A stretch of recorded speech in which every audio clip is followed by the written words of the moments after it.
All right, let's explore the urban jungle, but not in the way you might think.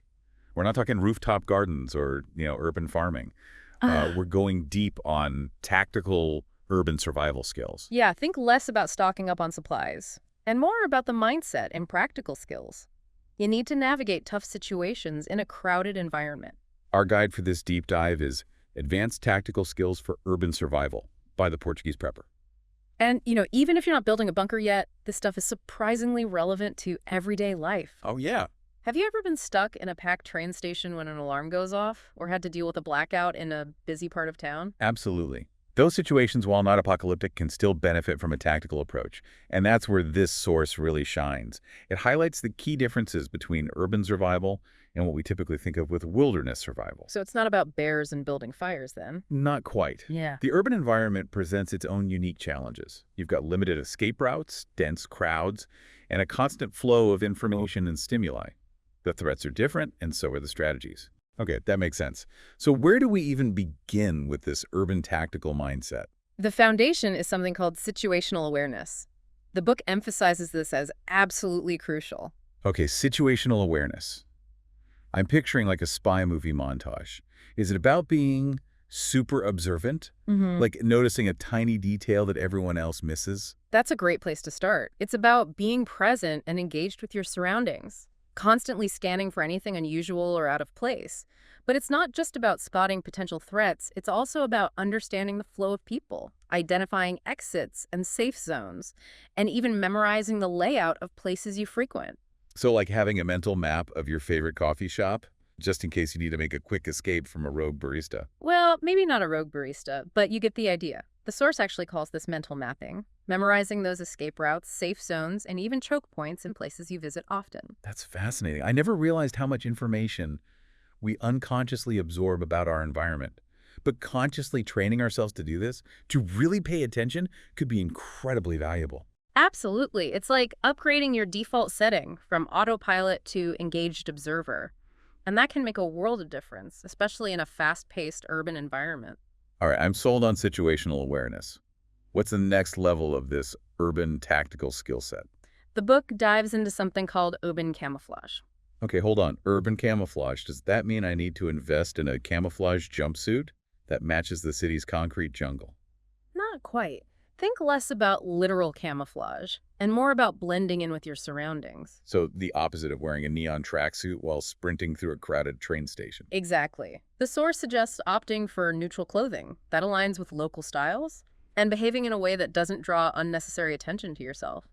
You want to be another face in the crowd, not a target. That makes a lot of sense. But isn't there a risk of losing your individuality, of becoming just another anonymous face in the urban sprawl? That's a good point. Urban camouflage isn't about erasing your personality. It's about being adaptable and strategic. It's a tool to use when necessary, not a permanent state of being. I like that. It's about having options and choosing the best approach for the situation. So we've got situational awareness and urban camouflage down, but let's say things do escalate, and I need to actually move through the city quickly and safely. What kind of tactical advice does the book offer for that? While it emphasizes being discreet and efficient, think less action movie chase scene, and more spy navigating a crowded marketplace. The source talks about practicing silent footsteps, mastering the art of breaking lines of sight, and moving through crowds without attracting attention. Okay, now that does sound a bit like a spy movie, but I imagine these skills take a lot of practice and finesse. You're absolutely right. And that's where the idea of incorporating small tactical exercises into your daily routine comes in. So like turning my commute into a mini training mission. Precisely. The book gives some interesting examples. It suggests things like evaluating your surroundings during your commute, noting potential exits, obstacles, and even the general mood of the crowd, or practicing walking more quietly, paying attention to your footfalls and how you move through space. I like that. Turning everyday activities into opportunities to sharpen these tactical skills. It's a mental and physical workout all in one. But before we get carried away with our spy fantasies, let's take a moment to digest all this information. Welcome back.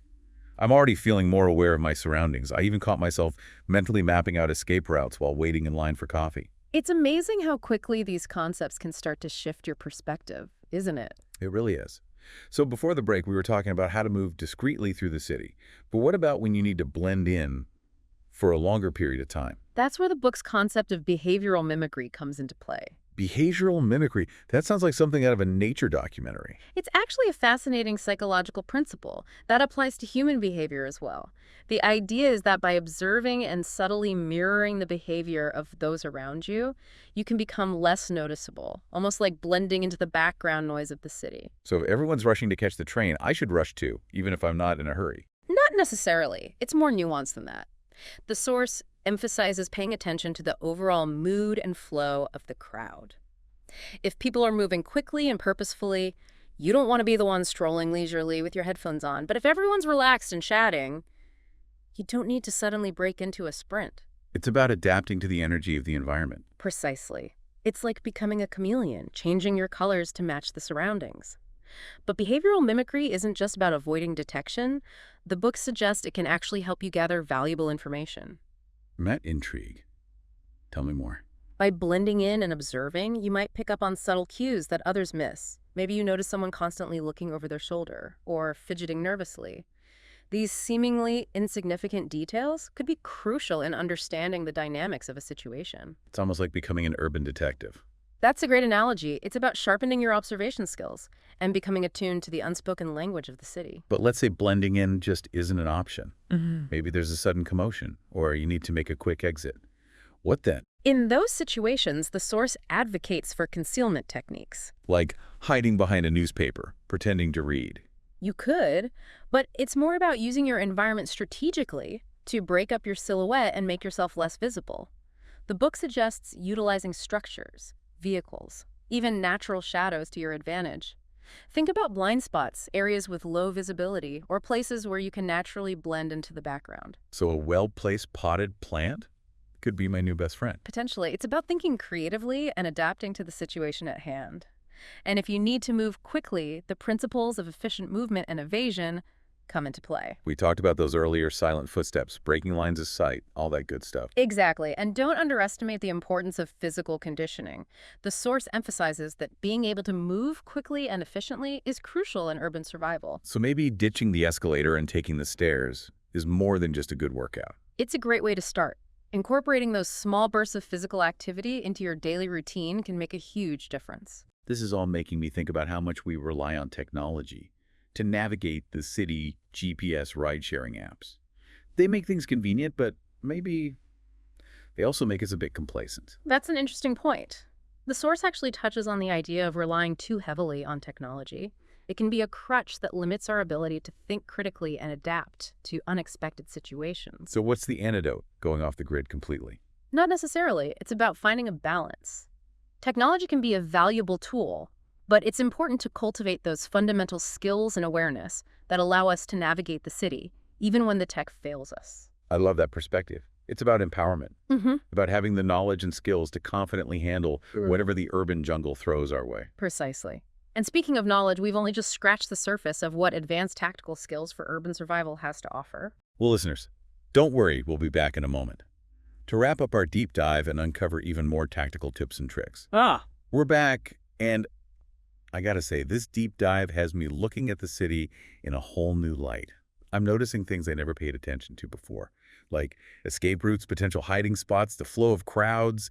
It's like I've unlocked a secret level of urban awareness. It's amazing how shifting your perspective can reveal so much, isn't it? And speaking of perspective, there's one more crucial element of urban tactical skills that we haven't really touched on yet: route planning. Route planning. I have to admit, that sounds a bit less thrilling than blending into crowds or mastering silent footsteps. It might not be as flashy, but trust me, it's just as important. Remember, cities are dynamic environments, construction traffic events, all these things can really throw a wrench in your plans. Yeah, I can see how having like a predetermined route could backfire if there's an unexpected detour or a sudden street closure. Exactly. That's why the source emphasizes the importance of not just having a plan A, but also a plan B, and maybe even a plan C. It's about creating a mental map with multiple escape routes, safe zones, and choke points. So it's like having a backup plan for my backup plan. Precisely. And the book even recommends testing these routes during different times of day and days of the week to get a feel for how factors like traffic and pedestrian flow might affect your movement. That's a level of preparedness I hadn't even considered, but I can see how it would be incredibly valuable, especially if you're in a situation where time is of the essence. Absolutely. And it ties back to situational awareness. The more you understand the rhythms of the city, the better you can anticipate potential obstacles and plan accordingly. All right, I'm convinced route planning is officially on my urban tactical to-do list. Yeah. But are there any, advanced tips or techniques for route planning that the book mentions? The source introduces a fascinating concept called line of sight breaks. Okay, that sounds intriguing. It's all about using your environment to obscure yourself from potential threats. Imagine you're walking down a street and since someone is following you, instead of walking in a straight line, you could duck behind a parked car, weave through a crowd, or even cross the street to break their line of sight. So it's about being unpredictable and using your surroundings to your advantage. Exactly. And it can be applied to route planning as well. When you're mapping out your routes, consider incorporating natural line-of-sight breaks, parks, alleys. Even building entrances can provide temporary concealment and give you an edge in a tricky situation. This is all starting to feel like a real-life game of strategy. But I have to ask, with all these tactical skills and strategies, where does the average person even begin? It can feel a bit overwhelming. The key is to start small and gradually incorporate these concepts into your daily life. You don't need to become a tactical expert overnight. So what's a good first step? Simply start by paying more attention to your surroundings. Put down the phone, ditch the headphones, and engage with the city around you. Notice the flow of crowds, identify potential exits, and pay attention to the overall mood and energy of the environment. Okay, that sounds manageable. It's like turning my daily commute into a mindfulness exercise, but with a tactical twist. Exactly. And as you become more comfortable with that, you can start incorporating other elements like practicing silent footsteps, mapping out alternative routes, or even incorporating short bursts of physical activity into your day. So ditching the elevator and taking the stairs is more than just a good workout. It's a tactical training opportunity. Precisely. And the more you practice these skills, the more ingrained they'll become, and the more confident and prepared you'll feel, navigating the complexities of the urban environment. This deep dive has been eye-opening, to say the least. It's amazing how much valuable information is packed into advanced tactical skills for urban survival. I'm starting to see the city not just as a concrete jungle, but as a dynamic training ground, filled with opportunities to sharpen my awareness, adaptability, and resilience. And that's the ultimate takeaway, isn't it? It's not about living in fear or becoming paranoid. It's about empowering yourself with knowledge, skills, and a heightened awareness that allows you to navigate the urban landscape with confidence and a sense of control. Well said. And on that note, dear listeners, we've reached the end of our urban tactical adventure. Yay. We hope you've enjoyed this deep dive and are feeling inspired to explore your city with a fresh perspective and a newfound sense of preparedness. Remember, stay curious, stay alert, and stay safe out there.